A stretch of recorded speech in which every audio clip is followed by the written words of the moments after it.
Hello दोस्तों, कैसे हैं आप सभी लोग। मैं शशांक, आपका रीजनिंग कोच, रीजनिंग एजुकेटर, स्वागत करता हूं आज एक बार फिर से आज के नए सेशन में। जैसा कि आप सभी को पता है कि एसबीआई क्लर्क एग्जाम के लिए हम लोग रेगुलरली प्रीवियस ईयर पजल के बेसिस पे सेशंस लेके आ रहे हैं, जिसमें डेली 4 पजल रहती है, right. Till now we have completed around 14 sessions, okay, and in each session we have completed 4 puzzles. 14 4s are 56, right? 56 puzzles we have completed till now, and I do believe and I hope that you guys have practiced all those puzzles. And today is the 15th part. Today is the 15th part, 15th session, right? So today is the part number 15, and till from today, from not from today, till today, by today we will be completing 60 puzzles as of now. ठीक है, 60 puzzles as of now with this part. Today is the 15th part, and we will be completing 60 puzzles till now. So without wasting any second, without delaying, let's start the session with our puzzles, and let's see आज की puzzle में क्या खास है, किस तरीके की puzzles है, किस किस type की puzzles है. But I want you all to give up, sorry, give us a like and do share the session. और अगर नए हो इस चैनल पे तो प्लीज प्लीज और प्लीज सब्सक्राइब जरूर कीजिएगा, right. So let's start the session with our first puzzle. और आज की फर्स्ट पजल आप लोगों के सामने ये गई, जो कि इंग्लिश में भी दे रखी है और यहाँ पे हिंदी में भी दे रखी है। सो स्टार्ट करेंगे दोस्तों इसको इंग्लिश में अपन लोग, जैसे कि हम लोग करते हैं, रिकॉर्डेड सेशन है, ठीक है। तो आप लोग चाहें तो स्क्रीनशॉट भी ले सकते हैं। 9% का बोल रहा है, 9% NMLKJIGHGF are traveling to a place on 5th, 13th and 24th of January, February and March. Okay, month आपके कौन कौन से दे रखे हैं? जनवरी, फेब्रवरी एंड मार्च, ठीक है। These are the 3 months that we are having.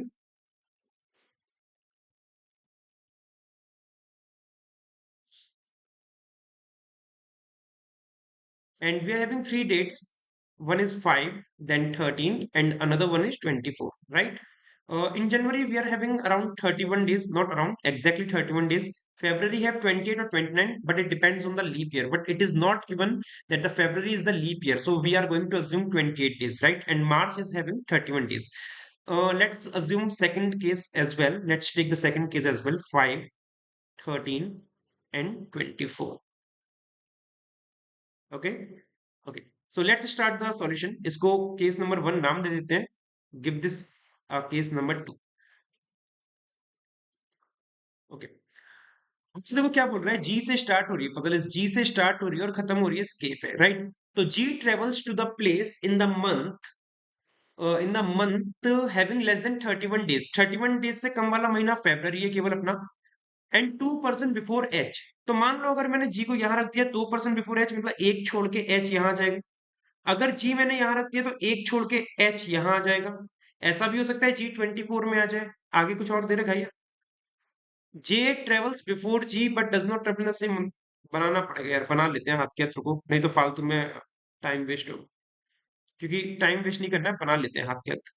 5, 13 and 24। Okay, so let's see एक ये क्या मतलब इसमें हो सकता है। जी अपना लास्ट यहां आ सकता है और 2% बिफोर एच है तो एच अपना यहां है। ये 3 पॉसिबल केसेस हैं हमारे पास। These are the 3 possible case we are having. फिर बोल रहा है जे ट्रेवल्स बिफोर जी। जे जो है जी से पहले जा रहा है, but does not travel in the same month. ना तो सेम महीने में जा रहा है और ना सेम तारीख पे जा रहा है। किसके? जी और एच के। मतलब जी और एच जिस तारीख पे जा रहा है उस तारीख पे नहीं जा रहा है, उनसे डिफरेंट पे जा रहा है और जी से पहले जा रहा है। देखो, जी से पहले जा रहा है और दोनों से विपरीत डेट पे जा रहा है। तो 5 तारीख में से नहीं जाएगा और 24 में नहीं जाएगा, और जी से पहले केवल एक ही तारीख बची, कौन सी? 13। तो यहां पे आएगा जे, केस नंबर 1 में, राइट। केस नंबर 2 में जी से पहले तो जा रहा है, लेकिन उसने क्या बोला? Neither in the same month. ना तो सेम मंथ में ना सेम डेट पे। तो मंथ मतलब फेब्रुवरी कैंसिल। जी से पहले एक महीना आता है जनवरी, मतलब जी से पहले जो महीना दिखेगा जनवरी का। अब एच की तारीख कौन सी? 5। 5 में नहीं जाएगा, 13 में नहीं जाएगा, जे अपना डेफिनेट 24 में आएगा। और इस केस में देखो, ये पूरा कॉलम कैंसिल, ये कॉलम कैंसिल, केवल जे आएगा अपना यहाँ पे। ये अपने जे के लिए बात बन गई। 2% travel to the place between J और एम। जे और एम के बीच में 2 है, एक और एक, 2 एम यहाँ आ जाएगा। इस वाले केस में 1 2 एम यहाँ आ जाएगा। इस केस में 1 2 एम बिना 3 केस के मुझे नहीं लगता कि कोई कर पाता इसको। और M who travels in the same date as I, M I की तारीख में जा रहा है, मतलब आई जिस तारीख में जा रहा है सेम एम उसी में जा रहा है। तो एम 5 में तो आई भी 5 में रहेगा, यहाँ पे आई यहाँ रहेगा और यहाँ पे आई अपना यहाँ रहेगा, राइट। अभी तक तो कोई सा भी केस एलिमिनेट नहीं हुआ है। L travel to the place immediate before I, L I के जस्ट पहले जा रहा है तो एल जस्ट पहले आ गया, इधर एल जस्ट पहले आ गया आई के। लेकिन केस नंबर 3 अब गलत हो जाएगा क्योंकि आई के जस्ट पहले एल आ नहीं सकता क्योंकि जी ऑलरेडी फिक्स है, तो अब जाके ये केस गलत हुआ है। N travel in the same month as F, N जो है एफ के सेम मंथ में जा रहा है। अब सेम मंथ में जा रहा है मतलब कोई एक ऐसा महीना देखो जिसमें 2 तारीख लगातार खाली, मतलब लगातार नहीं, कोई सी भी 2 तारीख खाली हो। केस नंबर 1 में जनवरी की 2 तारीख खाली है, 5 और 24 की। केस नंबर 2 में भी जनवरी की 2 तारीख खाली है, तो एन और एफ जो आने वो इसी में आएंगे। N travel in the same month as F, N जो है एफ के सेम मंथ में जा रहा है, and in the same date as K, और के की सेम तारीख में। तो एन जो आएगा वो यहीं पे आएगा और सेम तारीख में के जा रहा है तो के अपना यहाँ आएगा। समझते हो इस बात को? क्योंकि एन को अगर 5 तारीख पे रख देता तो 5 तारीख पे के लिए जगह नहीं बचती और एफ अपना यहाँ आ जाएगा डेफिनेट। ये चीज, ये पूरा केस बन चुका है, पूरे लोग फिक्स हो गए हैं। यहाँ पे एन यहाँ रहेगा, के यहाँ रहेगा, एफ यहाँ रहेगा, क्योंकि एन और के जो है सेम डेट पे, तो सेम डेट पे केवल 5 की 2 तारीख खाली थी, और एन और एफ सेम मंथ में तो इस तरीके से बनेगा, राइट। फिर बोल रहा है के लिए बोला है where, where not more than 3% travel between N and K, N और के बीच में 3 से ज्यादा लोग ट्रेवल नहीं कर रहे। तो केस नंबर 1 में 1 2 3, ओहो केस नंबर 1 गलत, क्योंकि इसमें 5 लोग कर रहे हैं, और केस नंबर 2 में 1 2 ही लोग कर रहे हैं, तो 3 से ज्यादा नहीं है। Case number 2 is right. ये पजल कैसी लगी मुझे जरूर बताइएगा, राइट। और अगर आपको इसकी पीडीएफ चाहिए हो तो देखो यहाँ पे मैंने इस टेलीग्राम चैनल का नाम मेंशन कर रखा है @reasoning शश, तो आप इसमें जाके इसकी पीडीएफ ले सकते हैं। और अभी तक जितने भी हमने सेशंस करे हैं ना कंप्लीट, उन सब की पीडीएफ यहाँ पे अवेलेबल है, और साथ साथ चैनल ज्वाइन भी कर लेना। मूव करते हैं अपनी सेकंड पजल पे दोस्तों। सेकंड पजल आप लोगों के सामने ये गई, जो कि लीनियर रो अरेंजमेंट है, और सभी लोग नॉर्थ में फेस कर रहे हैं। ये क्या इंग्लिश में, और ये आपको हिंदी में भी गिवन है। तो स्टार्ट करेंगे इस पजल को, देखते हैं क्या बनेगा इसका solution. T stand second from one of the extreme end, तो second from one of the extreme end एक तो ये बनेगा, या फिर एक या ऐसे बनेगा। अब दो लोग ये हो गए, तो 3 4 5 6 7 8, और यहाँ पे 3 4 5 6 7 8, राइट। केस 1 और case 2। T second from one of the extreme and and immediate right of W, और टी इमीडिएट राइट में डब्ल्यू के डब्ल्यू यहां आ जाएगा, और इस केस में डब्ल्यू यहां आ जाएगा। केवल 3% है डब्ल्यू और वाई के बीच में, तो 1 2 3 वाई अपना यहाँ आएगा, और इस केस में 1 2 3 वाई अपना यहाँ पे आएगा। और वाई के लिए बोला है हु मतलब वाई के लिए बोला है Y who stand to the immediate left of V, तो वी यहाँ आ जाएगा और वी यहाँ आ जाएगा, क्योंकि इमीडिएट लेफ्ट यही बनेगा। Number of person standing to the right of V, V के राइट में कितने हैं? केस नंबर 1 में राइट में वी के कितने हैं? 2 लोग। तो वो सेम है किसके? जो लेफ्ट में जेड के, तो जेड के लेफ्ट में 2 हो गए। अब यहाँ पे v के राइट में देखो, यहाँ पे v के राइट में काउंट करने में टाइम लगेगा, तो आप रिवर्स कंसेप्ट याद करो। तो मैंने पजल में एक रिवर्स कंसेप्ट बताया था, जब कभी भी ऐसी लाइन आती है तो राइट छोड़ के लेफ्ट देख लो। v के लेफ्ट में कितने? 2, तो z के राइट में 2 फिक्स कर दो, 1 2, जो कि नॉट पॉसिबल, तो केस नंबर 2 गलत हो गया, ठीक है। और z के लिए बोला है z who stand to the adjacent to x, z x के एडजेसेंट है, x यहाँ आ गया। S does not stand at end, S कोने पे नहीं है, S यहाँ पे आ गया, तो एस टी यू बचा, U अपना यहाँ आ गया। तो ये आपका बनेगा perfect solution for this puzzle, right. तो उम्मीद करता हूं कि आप लोगों ने भी सेम ऐसा ही सॉल्यूशन इसका बनाया होगा। WTZXYVSU is the right solution. Move करते हैं अपनी तीसरी पजल पे दोस्तों। आज की तीसरी पजल आप लोगों के सामने ये जो कि स्क्वायर टेबल के बेसिस पे है, और 8% दे रखे हैं, और ये इसका हिंदी में एक्सप्लेनेशन दे रखा है, मतलब एक्सप्लेनेशन नहीं, डिटेल दे रखी है, राइट। सो देखेंगे इसका क्या सॉल्यूशन बनना चाहिए। एक स्क्वायर टेबल बना लेते हैं पहले। ये बन गई अपनी प्यारी सी स्क्वायर टेबल, टेढ़ी मेढ़ी है थोड़ी सी, ठीक है।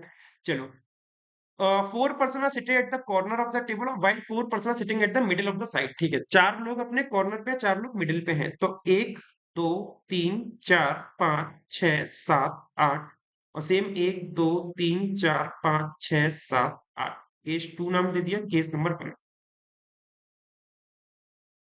चलिए, E sits at one of the corner, corner पे है तो भैया कॉर्नर पे यहां रख दो, ठीक है। And 3 person away, 3 person away का मतलब 2 का गैप आएगा, और किससे है? एच से, तो 1 2 एच या तो यहाँ आएगा, या फिर 1 2 एच अपना यहाँ पे आएगा।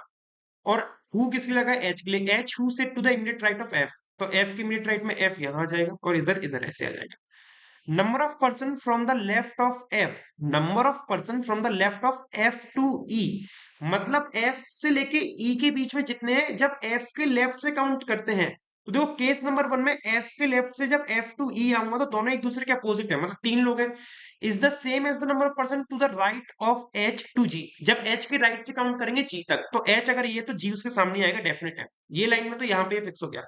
लेकिन केस नंबर टू में एफ के लेफ्ट से ई तक आने पे एक है, तो एच से जी जाने में एच के राइट से एक पर्सन यहाँ पे बनेगा जी। ठीक है जी। ए दो राइट में है जी के, तो ए यहां आ जाएगा, और इस केस में ए यहां आ जाएगा, दो right of ji.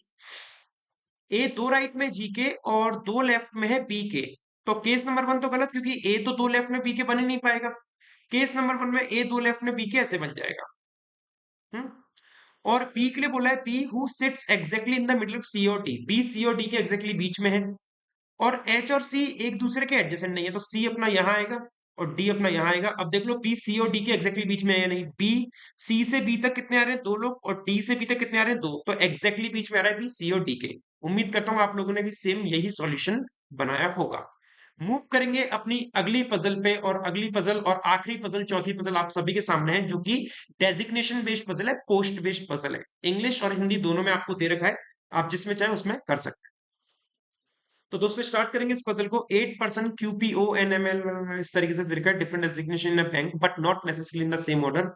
Their designation are in the order of seniority, seniority के बेसिस पे इनका डेजिग्नेशन देखा है एज फॉलोज। सबसे पहले डायरेक्टर है, ओके,